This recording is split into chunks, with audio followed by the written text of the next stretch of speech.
నమస్తే అందరికీ. అందరూ ఎట్లున్నారు? మంచిగా ఉన్నారా? నేనైతే సూపర్గా ఉన్నా. సో ఫైనల్లీ నేను మా ఇంటికి వచ్చినా అనమాట చాలా రోజుల తర్వాత.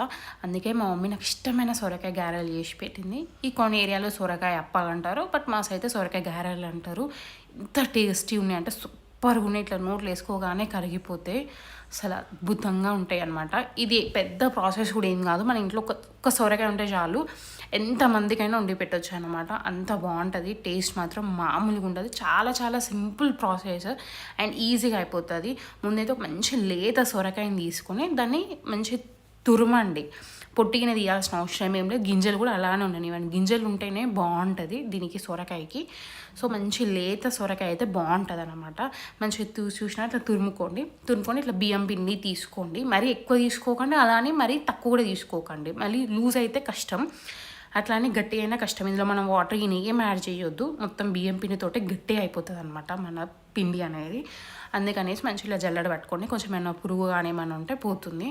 ఇదైతే ఎంత సింపుల్ ప్రాసెస్ అంటే చాలా చాలా ఈజీ, లైక్ ఒక హాఫ్ అన్ అవర్లో అయిపోతుంది. అంత బాగుంటుంది. అండ్ ఇంగ్రీడియంట్స్ కూడా అన్నీ మన ఇంట్లో ఉండే ఇంగ్రీడియంట్స్ తోటే అనమాట. చాలా బాగుంటుంది. ఒకసారి మీరు కూడా ఈ స్టైల్లో, అసలు సీసలైన తెలంగాణ స్టైల్ అన్నమాట ఇది.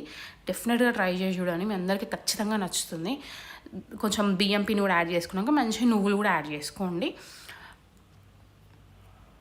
చూసిన ఇట్లా నువ్వులు కూడా యాడ్ చేసేసుకున్నాక మనం కొంచెం కరివేపాకు అండ్ కొత్తిమీర మంచిగా కడిగి అందులో యాడ్ చేసేసుకోవడమే, అంతే. కరివేపాకు కొత్తిమీర యాడ్ చేసేసుకోండి. దీనికి సరిపడా కొంచెం లైట్గా కారం యాడ్ చేయండి. మనం పెద్ద యాడ్ చేయం కారం, జస్ట్ ఇది కలర్ కోసమే. మనం మొత్తం ఇది పచ్చిమిర్చి పేస్ట్ తోటే మన కారం అనేది వచ్చేస్తుంది. రుచికి సరిపడా సాల్ట్ కూడా యాడ్ చేసేసుకోండి. చేసుకున్నాక మంచిగా ఒకసారి మిక్స్ చేసుకోండి. ఉప్పు ఎక్కువ యాడ్ చేయకండి, మరి ఉప్పు అయితే కష్టం. తర్వాత టేస్ట్ చూసుకోవచ్చు.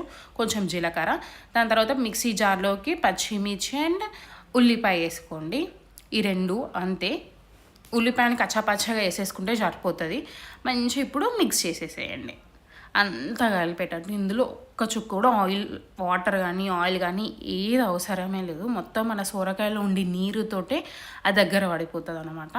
సో అంత బాగుంటుంది, అంత ఈజీ అనమాట. సో చూసినారా మా మమ్మీ ఎట్లా కలుపుతుందో. మంచిగా అట్లా అన్ని ఇంగ్రీడియంట్స్ అన్నీ దగ్గరకు అయ్యేటట్టు మంచిగా ఒక ముద్దలాగా చేసుకోండి, అంతే. దీనికి రెస్టింగ్ టైం కూడా అవసరం కూడా ఏం లేదు. జస్ట్ మీరు కావాలంటే ఒక 5 minutes అలా పక్కనే పెట్టేసుకుంటే సరిపోతుంది. దీని తర్వాత ఒక ప్లాస్టిక్ కవర్ తీసుకోండి. దాన్ని కొంచెం లైట్గా ఆయిల్ అప్లై చేసేసి చిన్న చిన్న ఉండలు తీసుకొని కొంచెం ఒత్తుకోండి, ప్రెస్ చేసుకోండి. మరీ పల్సగా ఒత్తుకుంటే ఏంటంటే రావు ఉండలు, అప్ప అనేది రాదు. కొంచెం మద్దంగానే పెట్టేసుకోండి, ఓకేనా. చూసినారా మా మమ్మీ ఎలా ప్రెస్ చేస్తుందో. మనం జొన్న రొట్టె చేసిన, భక్షాలు చేసిన ఎలా అయితే ప్రెస్ చేస్తామో అలా ప్రెస్ చేసుకోండి, ఓకేనా. కొంచెం లైట్గా ఆయిల్ అప్లై చేసుకుంటే సరిపోతుంది. అప్ప అనేది వస్తుంది ఈజీగా కవర్ నుంచి. మధ్యలో ఒక హోల్ పెట్టేసేయండి, అంతే. ఈలోపు సైడ్కి ఆయిల్ డీప్ ఫ్రైకి సరిపడా ఆయిల్ కూడా పెట్టేసుకొని అందులో అప్పేసేసుకోండి, అంతే. మరీ ఎక్కువ గోల్డెన్ కలర్ రావద్దు. మళ్ళీ తీసినాక ఏంటంటే మరీ కర్రగా అయిపోతుంది అన్నమాట. అందుకే కొంచెం లైటిష్ గోల్డెన్ కలర్ వచ్చినప్పుడే తీసేసేయండి. చూసినారు, ఈ కలర్ వస్తే సరిపోతుంది. మన అప్పలు అనేది సూపర్గా ఉంటుంది. ఈ టేస్ట్ మామూలుగా ఉంటుంది. ఒకసారి మీరే ఈ స్టైల్లో ఒకసారి ట్రై చేసి చూడండి. డెఫినెట్గా మీ అందరికీ డెఫినెట్గా నచ్చుతుంది. అసలు ఎంతమందికి అంటే అంతమందికి వండి పెట్టచ్చు. Easy snack recipe. చూసినారా ఎంత బాగున్నాయో అప్పలు. Thank you for watching.